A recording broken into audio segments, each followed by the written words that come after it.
So let's say, 3,800 or 4,000 or something like that. It can't be unreasonable to have 4,000 different vapes on the market if there's 4,000 different cigarettes on the market. I don't know what the argument against that would be.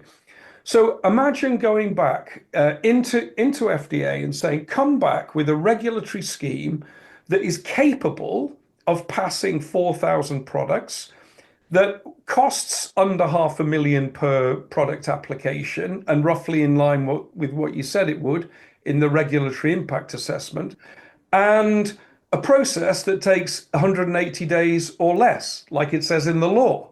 Okay. Then we can talk about a sensible, proportionate regulatory system. And that will cost FDA a lot less, because if you have to assess it in 180 days, you can't be spending too much time doing it.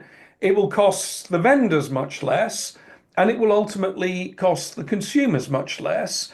It will give far greater diversity, but it will give some assurance that there's enough products on the market to meet the demand.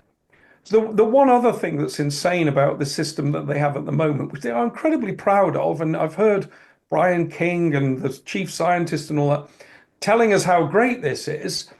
But the problem is, Brent, it only applies to around 6% of the products sold in the United States. Everything else is just going round.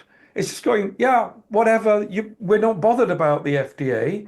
We're just going to put the products on the market. Or they're products that are locked in legal conflict with the FDA, or they're products that have been under review for years and are still under review. So only 6% of the market at the moment is actually authorized to FDA standard. So its entire regulatory edifice is basically pointless at the level of the whole market. So it needs to get a grip on the market as a whole. It needs to get back to having around 4,000 products on. And that isn't an incremental change. That's not like going from 34 vapes to 65. It's like going from 34 to 4,000 requires a rethink in the mindset. And coming back to where we started from, that's why I think the Department of Government Efficiency, Elon Musk, Vivek and everything,